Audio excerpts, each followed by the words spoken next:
All right. So see if a few more people are gonna kind of pop in, but if you're just kind of tuning in, well, welcome, welcome, welcome. If you want to say hi in the comments, I always love seeing who is out there and where you're tuning in from. So we've got somebody from France, somebody from London, UK. We've got Canada represented. Of course, we've got um, the states as well. So anyway, I really appreciate you being here. I know it's kind of short notice.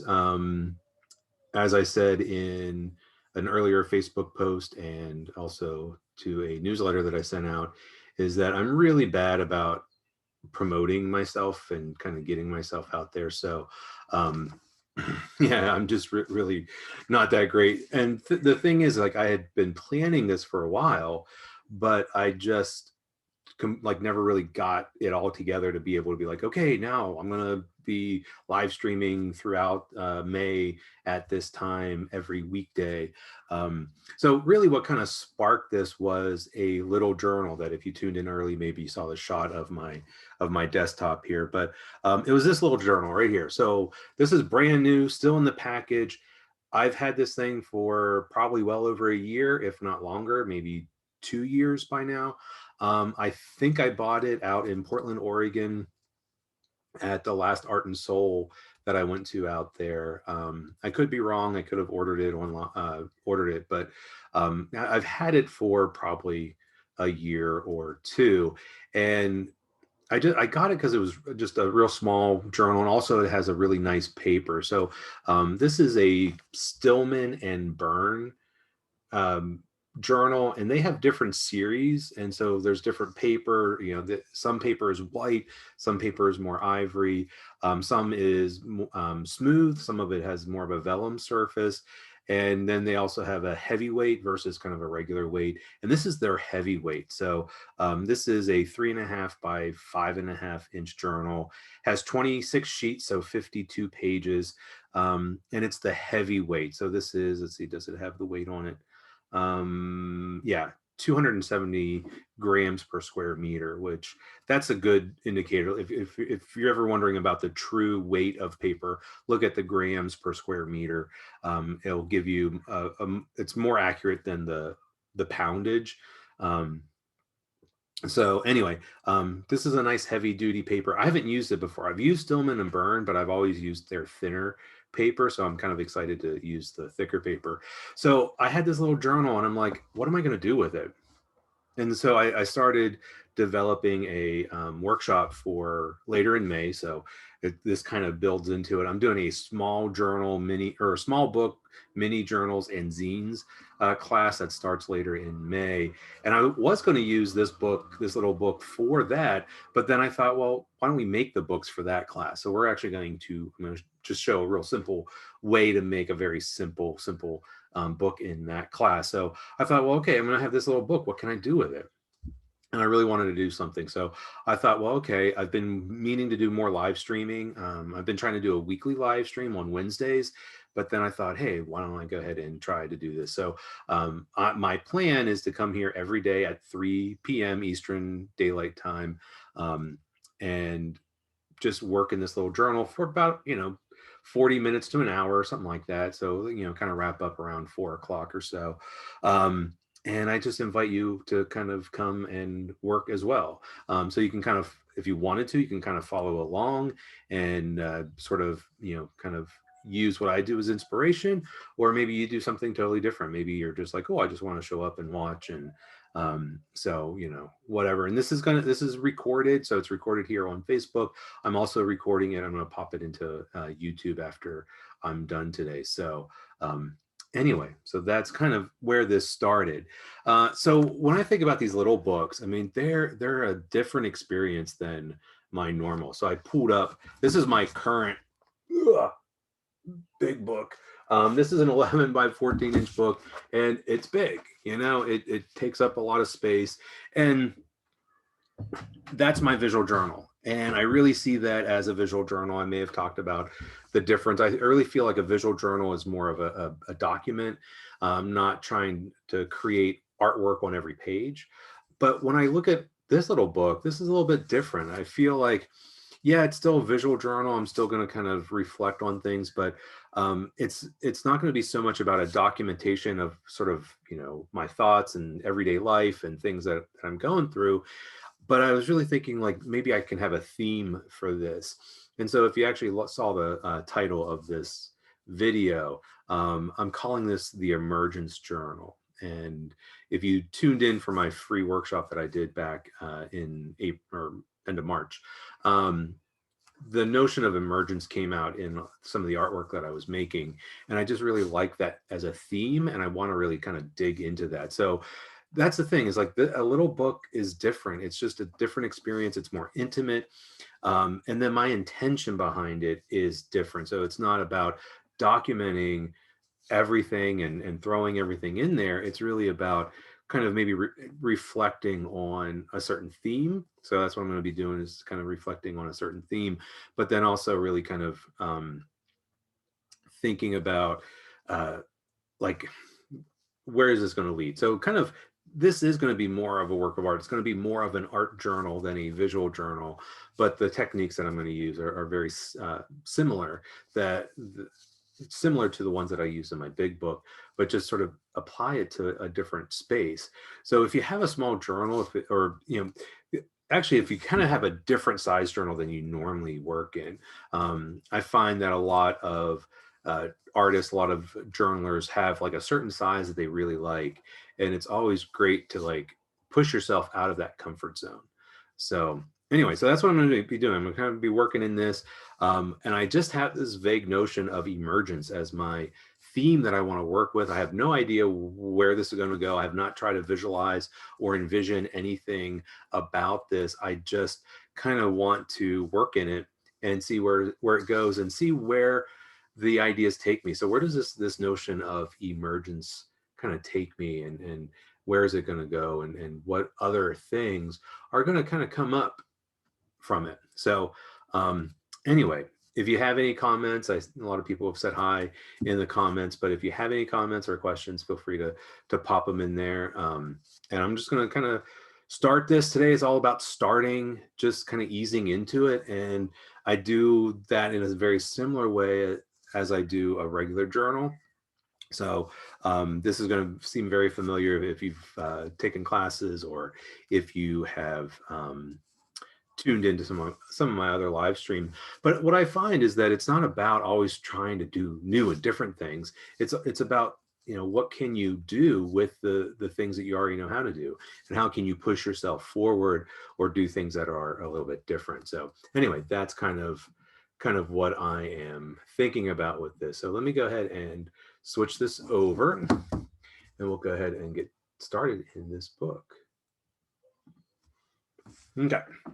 So like I said, I haven't even taken the plastic wrap off of this. Let me go ahead and grab some scissors, just the easiest way to kind of get into it. Maybe. All right, come on. I just don't want to like damage the pages. Really? Come on.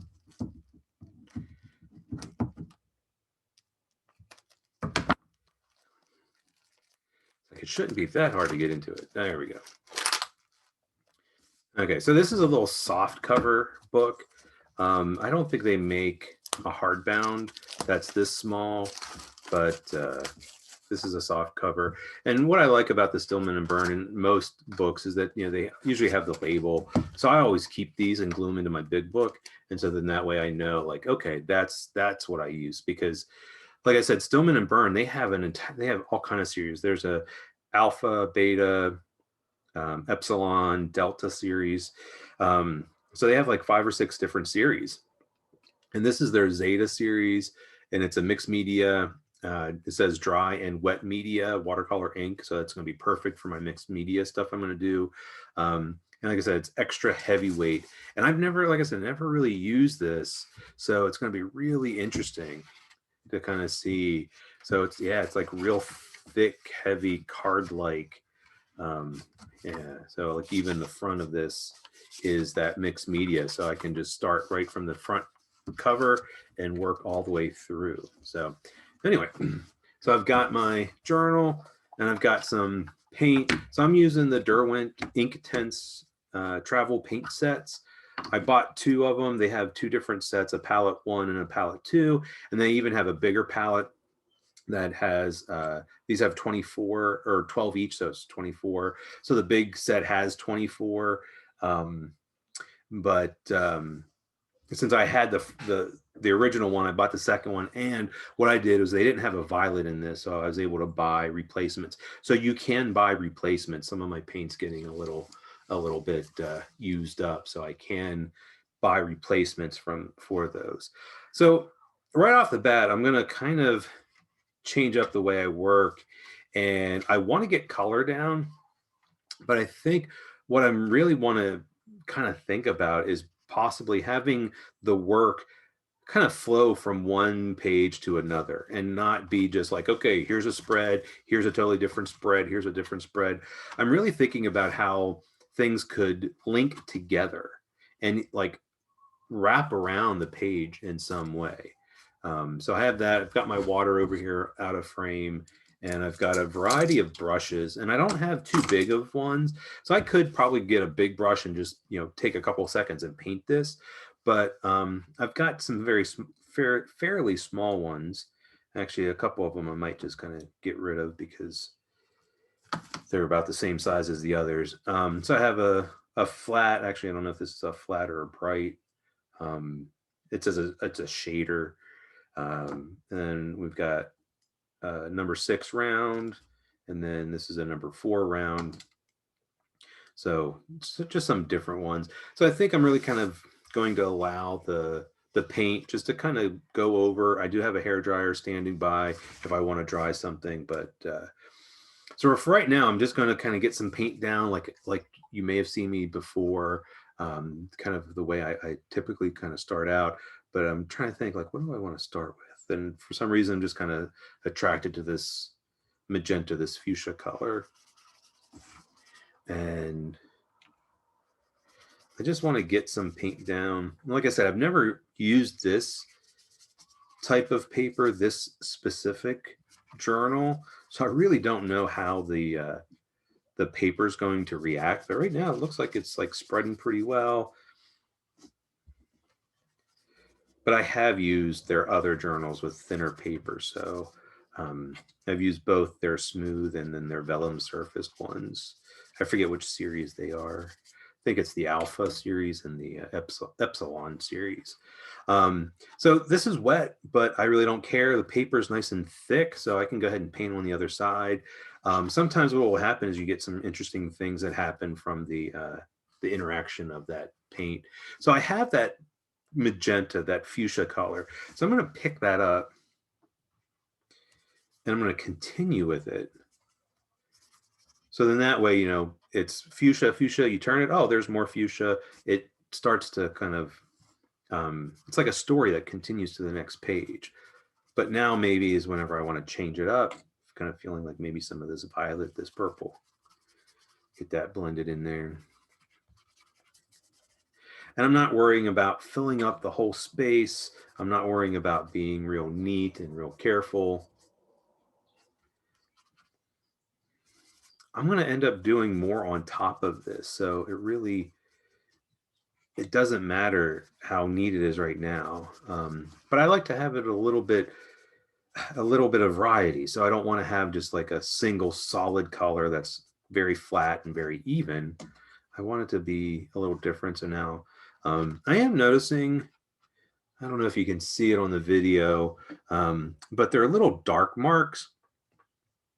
And I think all that is the water soaking into the paper. I've noticed this before on some heavy duty papers.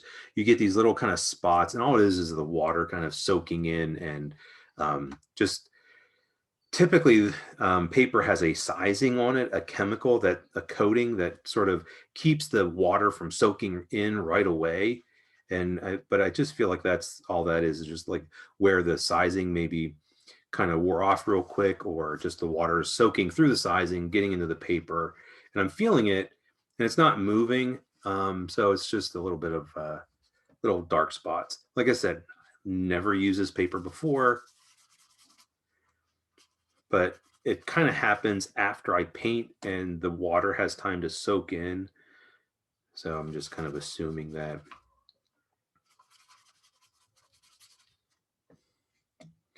Let's mix it up and get a little bit of this turquoise.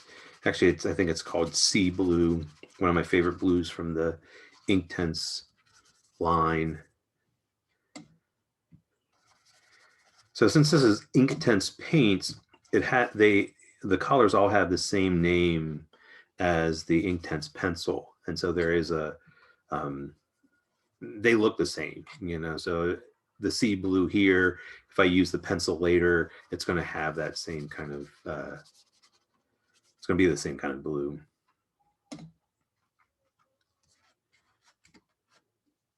So maybe with this, what I want to do, so I've been kind of just keeping it, you know, I did the fuchsia all in here, then fuchsia to purple, purple to the blue, and I'm just sort of hitting a little bit of purple here, more blue this way. So maybe this time though, maybe I want to have more blue.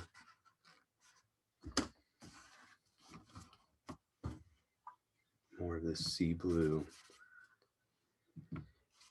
I don't really give myself too many rules with this, but this is a different way than I normally work. So in my big journal, I jump around a lot at this point. I leave blank spaces. And I'm usually working in, you know, that big book. And so something like this takes a real long time. With the little book, it's like, you know, really quickly you can have something going with some watercolor and then kind of move along. I'm not going to do this to every page. That's one thing. I'm just going to sort of move through several pages, maybe go back and start to layer some paint on top. Okay, so I'm going to do a little bit of the blue. And I think I'll get into some of the green. So I'll use this brighter green. It's kind of a phthalo green. I think they call it teal green.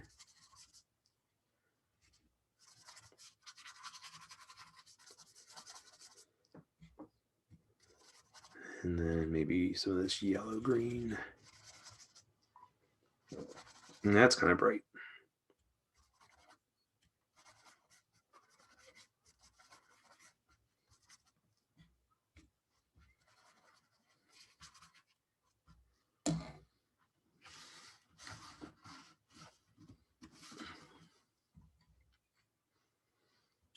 Okay, so a little bit of this yellow green.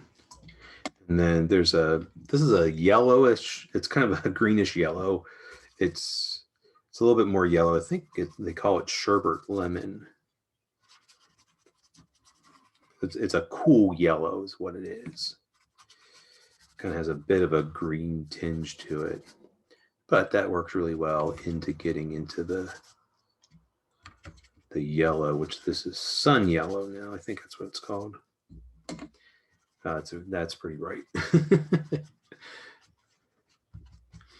Okay. So I've started a whole lot. And like I said, some of the paper was wet, and I don't know if you could see sort of the texture from that, from kind of touching. Okay. So the very first two pages I did feel pretty dry, but I want them to be a little bit dry. Actually, you know what? No, they're not soaking wet, so they should be okay. I want to go ahead and start layering on top and doing some other things to it. And I think what I want to do, so I want to go in, trying to mix it up, trying to push myself to work a little bit differently in this. So I'm thinking, so I've got this down. I'm going to use the same color, this fuchsia, but I have the smaller round brush. And I'm going to get some of that fuchsia just to make it a little bit darker. And I think what I want to do is to do some lines.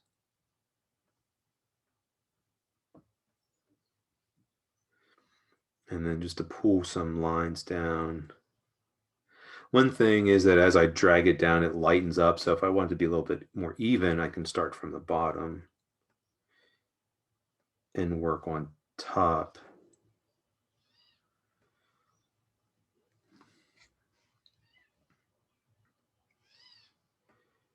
So I find that I have kind of my go-to techniques. So I often turn to things like splattering to add some texture. I turn to using things like punchinella or plastic mesh to create some different shapes and different patterns. But I just kind of want to try something a little bit different.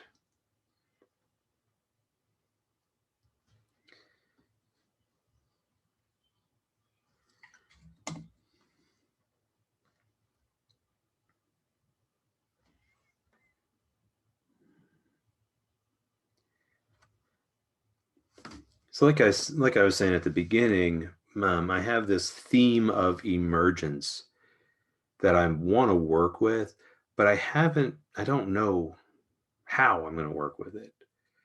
And so at this point, I'm just sort of putting that theme in the back of my mind and not even really thinking about it too much. And just thinking about, I'm going to just start some stuff, get things started, get things going, and not worry so much about trying to come out right from the start with some big grandiose idea. And that's just how I work.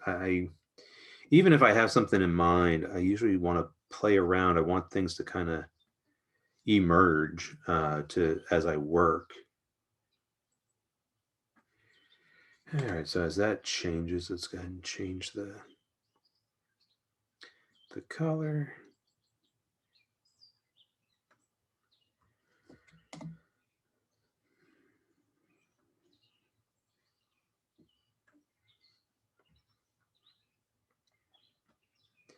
So I've kind of slowed it down a little bit. You know, when I was doing the background, I was working pretty quickly, wasn't being too deliberate with what I was doing. But now I'm being a little bit more deliberate and just kind of slowing it down.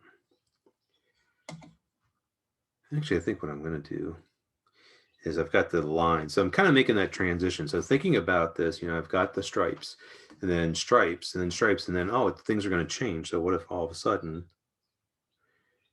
I have some lines, you know, kind of echoes those stripes, but then it starts to get into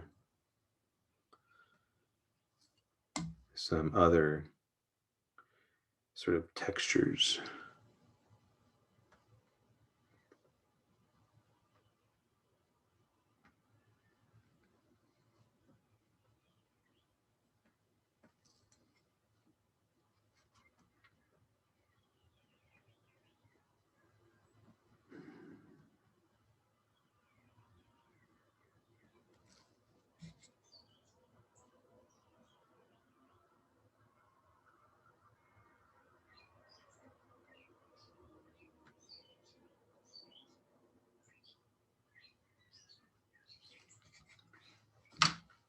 This is a little wet and I don't want it to transfer.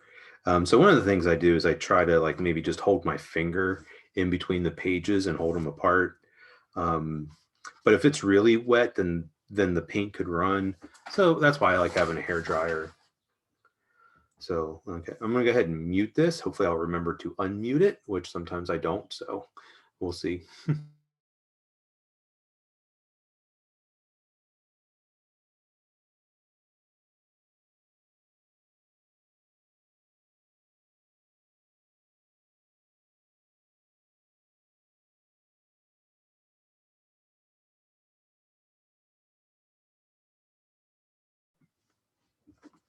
All right, I've unmuted myself, and you can see that this page really curled a lot. And I find that when I use the hair dryer, it tends to make things curl more than if they dried on their own. But you know, it's just a gentle curl. It's not like the paper got real wavy or bumpy. Um, so I know some, depending on what paper you're using, it can really affect and get real wrinkled and buckle and all that kind of stuff.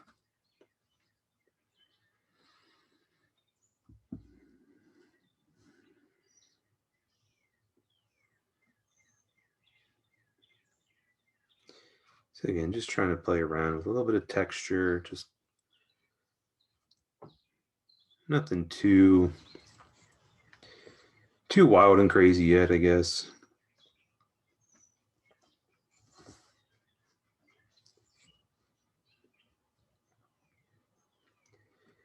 I do think I like how I like this texture, but I don't want to do it throughout this whole page. But I like that purple, so maybe what I'll do is get a lot of water and maybe I'll switch to the shader. So I'm just going to layer some of this purple in just to bring that purple. So I had some purple there, and then bringing the texture in brought it over, but I was like, you know what? I think I need a little bit more purple. Sometimes I find with watercolor, like once you get the paint, oh, it's real dark. If you work pretty quickly, you can spread that around and lighten it up. If you leave it sit, then that color can soak in to that spot, and then it'll be kind of hard to get rid of it.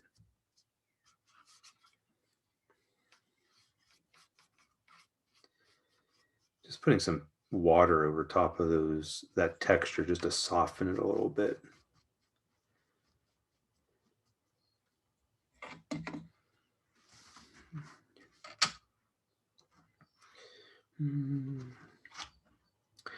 Just to be on the safe side, I think I'm going to hit this with the hair dryer. So let me go ahead and mute it.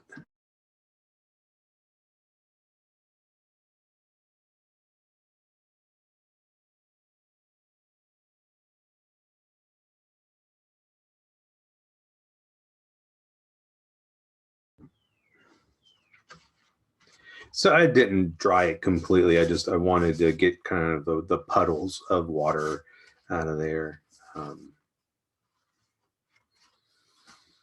So I constantly flip back and forth just to sort of see, like, okay, what have I done?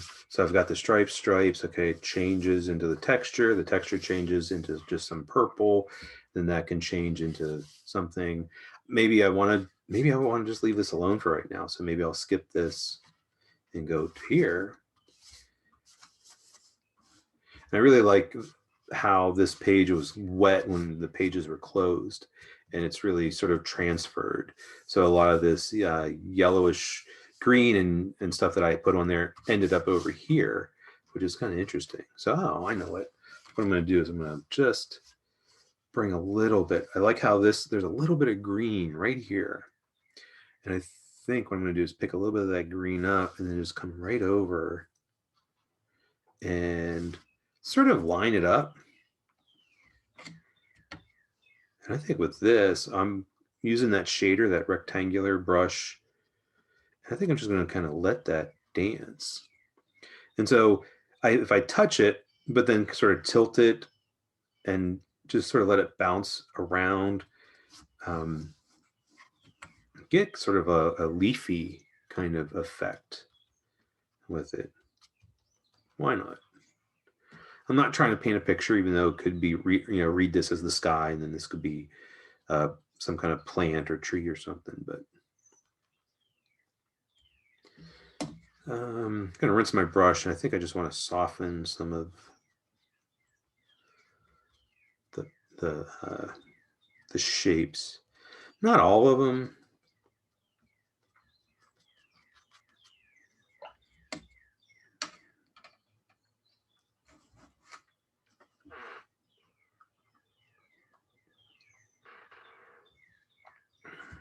I think I do want to dry that.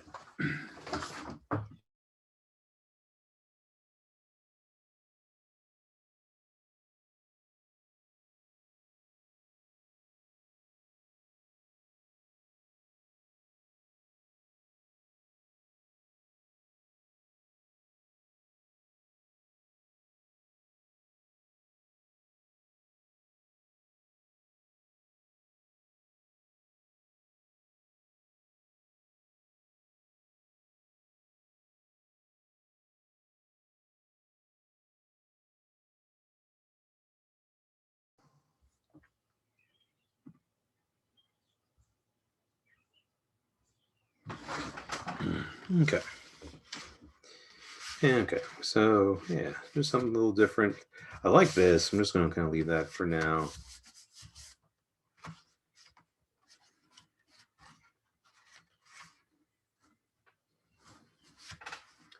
So just kind of looking at these pages. So I am going to kind of, I think, move into here. So I've got the yellow. I like that. So we'll pick up a little bit of this yellow, work into here. So kind of looking at all the pages together, I've got a little bit of a rainbow going, you know. So I got the fuchsia, which is like kind of red, and we got violet, we got some blues and greens and some yellows. I'm going to move into something a little bit more neutral. So I've got this, it's kind of a yellow ochre color. I forget what they call it.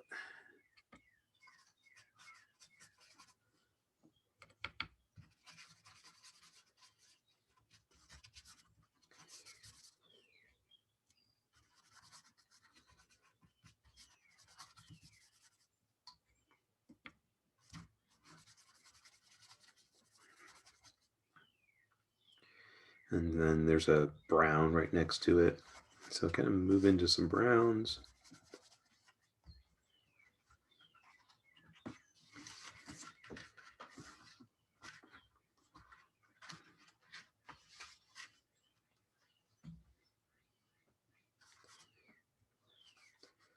I want to get into some reds. So what I'm going to do is I've got the brown, and I could just kind of jump into red because the brown and the red will mix together.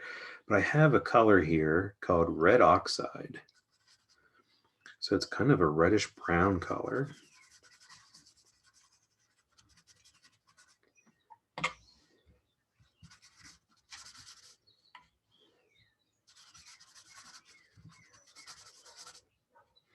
Maybe I'll just let that fade out for right now. And then I'll pick up on the next page. I think I'll hold off. So let's see, how many pages have I done so far?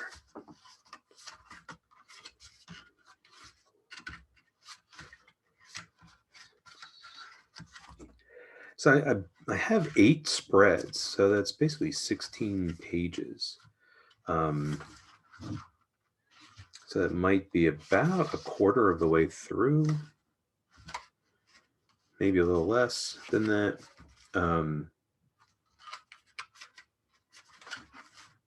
So yeah, I think I'll just kind of go back, maybe build some more.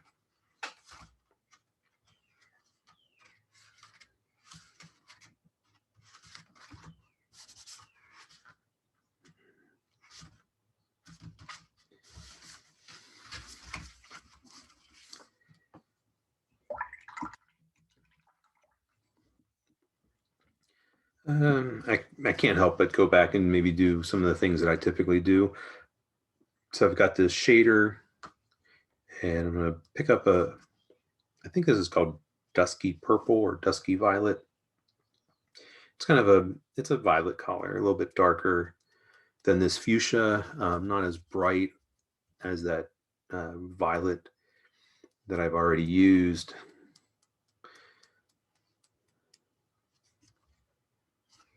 Okay, so a little bit of that, a little bit of splattering. So what I'm doing is just giving this a moment, letting some of the paint dry, letting it soak into the page a little bit, because then I'm going to take the brush, rinse it out, and then take the damp, wet brush and just sort of drag it. And so where that paint has really soaked into the paper, nothing's going to happen. But where the dots of paint are a little bit thicker and they haven't dried or soaked in, they're going to smear. So this does a couple things. It alters the texture, but then it also sort of lightens, it softens the darker splats, the darker spots there.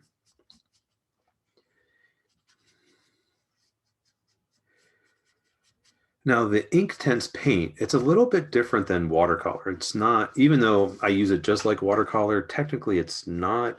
If you're familiar with the Derwent Inktense pencils, they are basically water-soluble ink.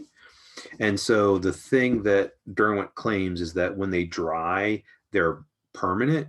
I do find that sometimes even after they dry, they do lift up a little bit, but that's another reason why some of these splatters aren't lifting up, aren't sort of going away whenever I paint over them. And that's because of the way this is formulated, that it, when it dries, it's a bit more permanent. So you can see how I've been painting over those lines that I painted earlier, and they don't really fade. If I really do scrub it, I can get some of that paint to reactivate, but it's a little bit harder than like with, if this was regular watercolor. Let's see, I think I'll go ahead and do a little bit of that splatter, carry it over onto here.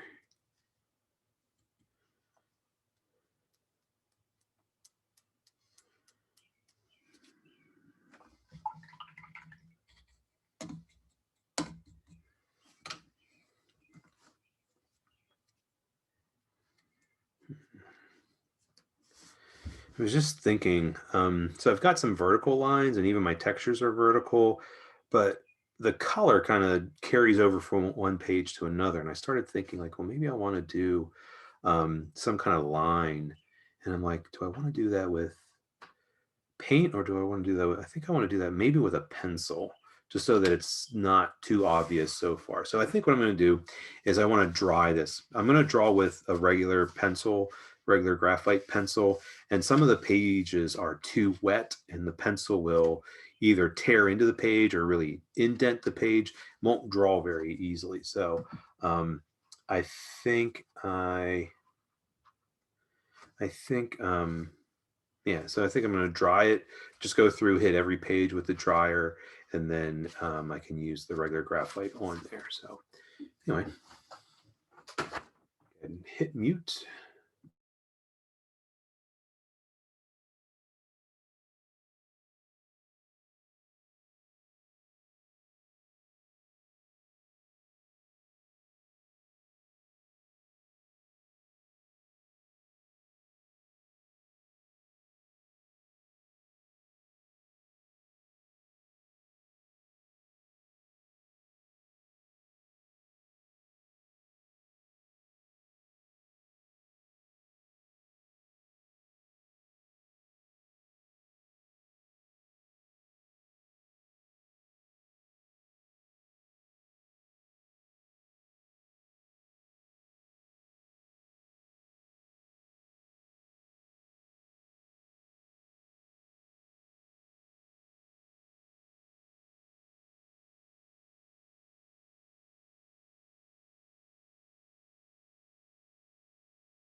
Okay, so I've got, I hit all the pages. They seem fairly dry.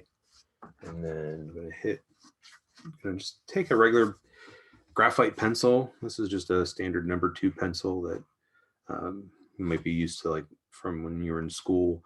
But I'm going to do some lines, and I think I'm going to do some of the mapping kind of marks that I really love to do. And then maybe you know what, I'm just going to do one line for now. And that line can go all the way across.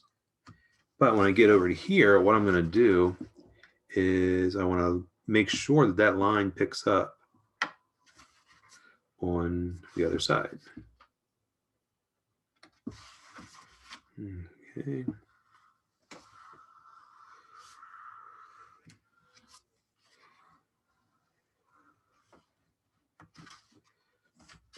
And so then that way, that line, just like the color, goes from page to page. All right, let's do something a little bit. So I've been kind of going from side to side, but what if I now go to the bottom? Now I'm back onto this page. which is kind of interesting. So sometimes it's hard to like, okay, this will line up right there. Yep. And then I can have this come back here. And then I can have the lines crisscross.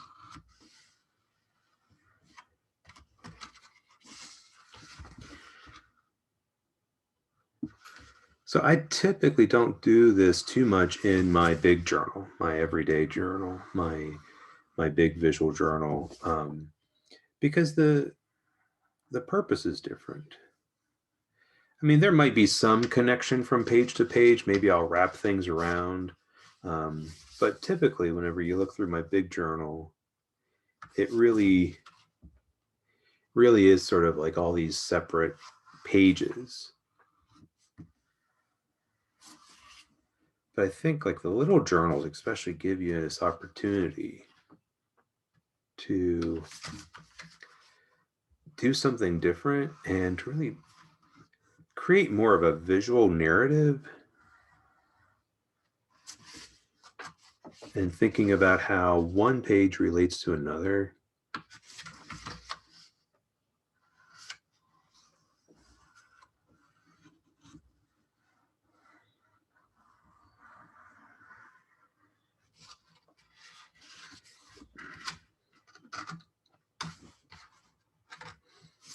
Okay, so I went off the top. Okay. And then I'm going to come back here.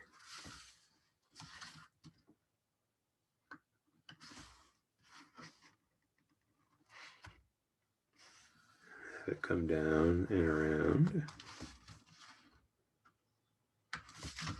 Just sort of like a fun little game to try to connect the lines.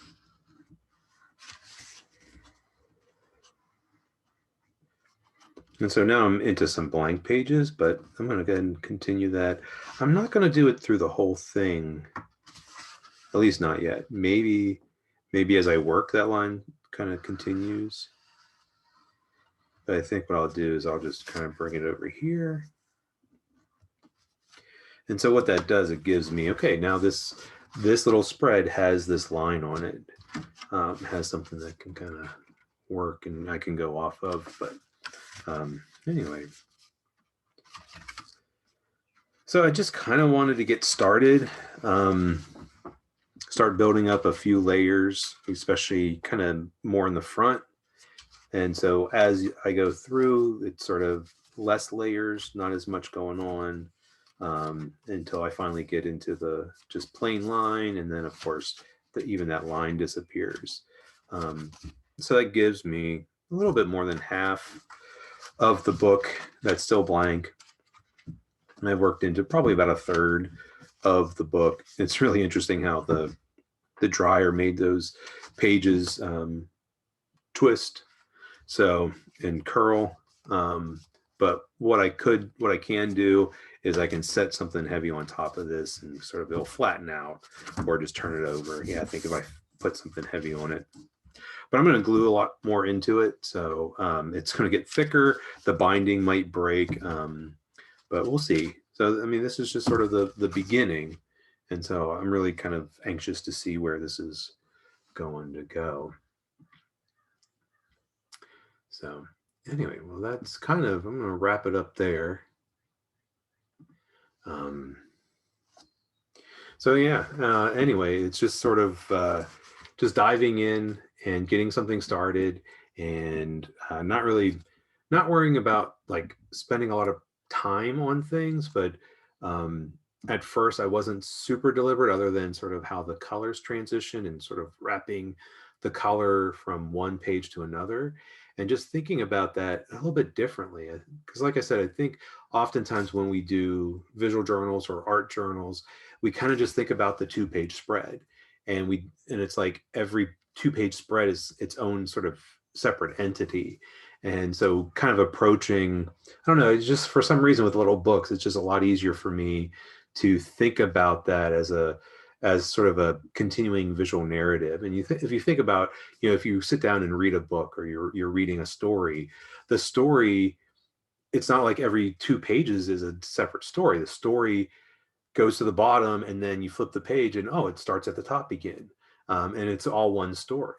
And I think sometimes with visual journals, art journals, we don't think of it that way. And so for me, having a little book, it's a lot easier to think of it that way, and sort of how things kind of tie together. So anyway, I will be back tomorrow, the same time, 3 p.m. Eastern Daylight Time. And like I said, if you can't make the live streams, it's going to be recorded. You can catch it here. And like I said, I'm going to also upload it to YouTube. So if you have any questions, feel free to leave them in the comments. If you have any comments or whatever, put those there as well. And thank you so much for tuning in, and I'll catch you tomorrow.